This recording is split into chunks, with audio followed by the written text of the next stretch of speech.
The myth that you can see the Great Wall of China from space has long been disproven.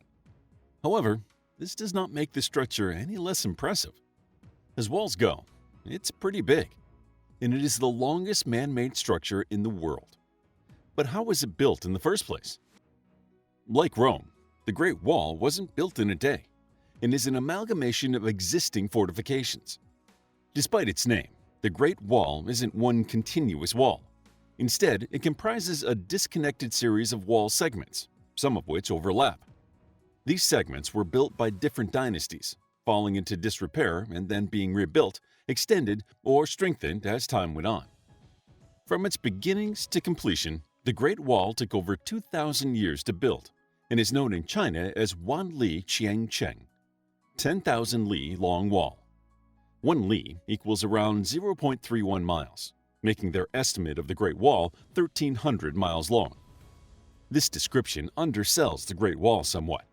If we include all the sections that were ever built, the total length would be about 13,171 miles. The state of Chu began constructing permanent defensive systems around the 7th century BCE. These fortifications were known as the Square Wall and quickly caught on with the other states. In the Qi state, they gradually built a perimeter wall based around existing dikes and impassable mountainous areas.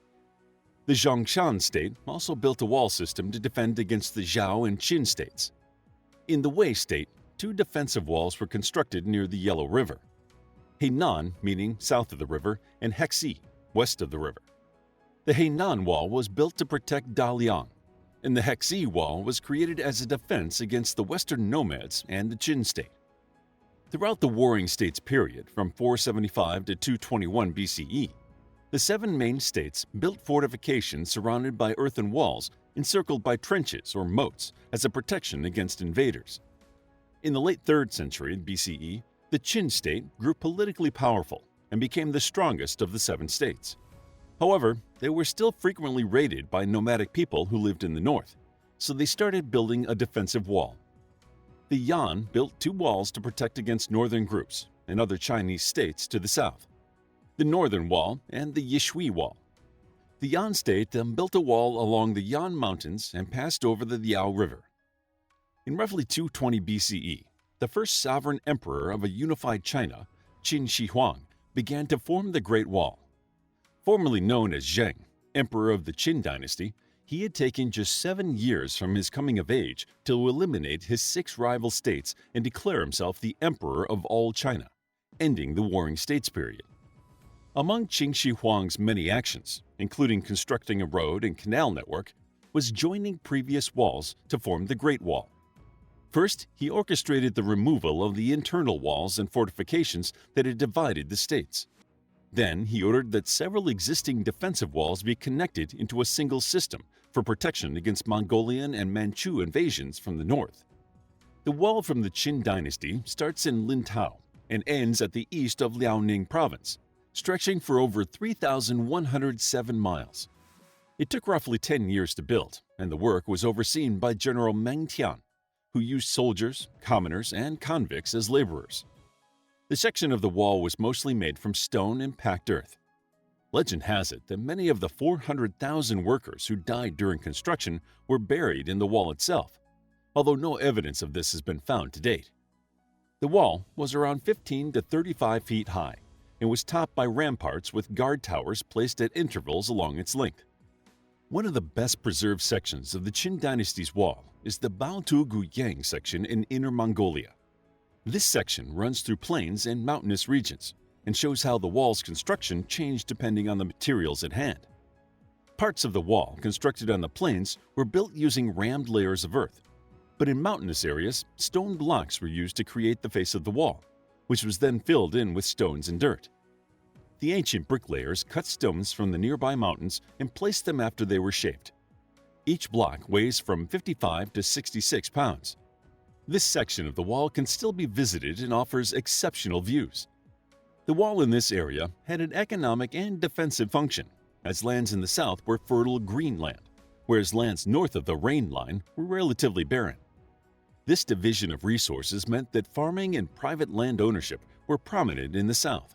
In contrast, those in the north led a more nomadic lifestyle and relied on domesticated livestock. The Chinese were trying to protect their farms and produce as much as their people. After Qin Shi Huang died in 210, the Qin Dynasty lasted for only a few more years. China was no longer unified and split into 18 separate states. During this time, the wall was left largely unguarded and fell into disrepair until 141 BCE, when the Han Emperor Wu Di came to power and strengthened the wall to help his campaign against the Xiongnu people. The wall also served to protect trade routes that would eventually become part of the Silk Road, with traveling on this legendary road beginning during Wu Di's reign. 121 BCE saw a 20-year construction project on the Hexi Wall, which included setting up strong points along the wall. According to Juyan Hanjian, a collection of Han period manuscript texts, there was a beacon every 5 li, a tower every 10 li, a fort every 30 li, and a castle every 100 li. During the reign of Liu Shu, the repair of 4 parallel lines of the wall just south of the Hexi Wall in 38 CE began, and the wall started to become more strategic in terms of travel and trade. The Great Wall was repaired and extended by many dynasties over the coming years, including the Beiwei dynasty, 386 to 535 CE, who used it to defend against attacks from the northern tribes of the Khitan and Zhuan.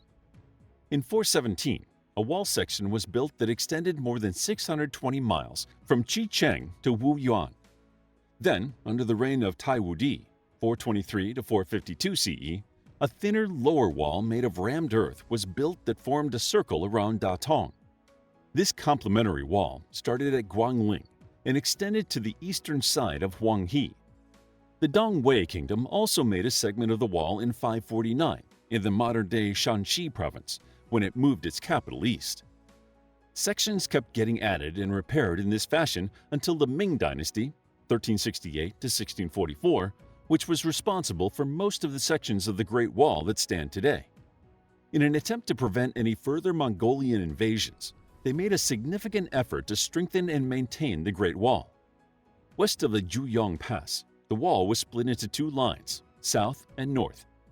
These sections were called the inner wall to the south and the outer wall to the north. These walls contained gates and fortress-like passes that were heavily garrisoned.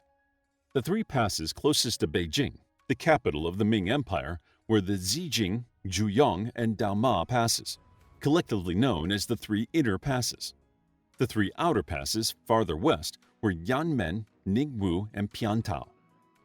Once the Qing dynasty took over from the Ming, they ushered in a new strategy of mollification, in which the Qing tried to appease the people of other nationalities by not interfering in their religious, cultural, or social lives.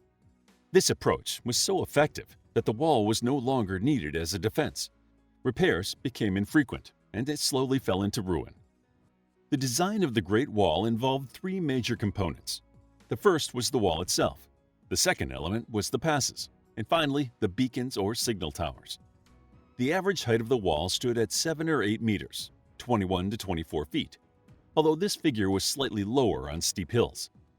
The structure varied from place to place and was adapted depending on the terrain and availability of materials. Most sections were made with tamped earth, sometimes between wood boards or stone bricks, but adobe bricks, stone and brick mixture, planks, and rocks were also used. In desert areas, the walls were often simply rammed earth and clay, whereas in places that were more abundant with materials, the walls were clad in stone and included secondary structures. The builders of the wall made the most of the existing terrain, and some sections used naturally rugged mountainous areas or river dikes to continue the line of defense. Arched doorways made of bricks and stone, called zhuan, were placed at intervals along the inner side of the wall. Inside the zhuan, stone steps led to the top of the battlement. On the outside, at the top, were 2-meter-high, about 6 feet, indentations called dukao.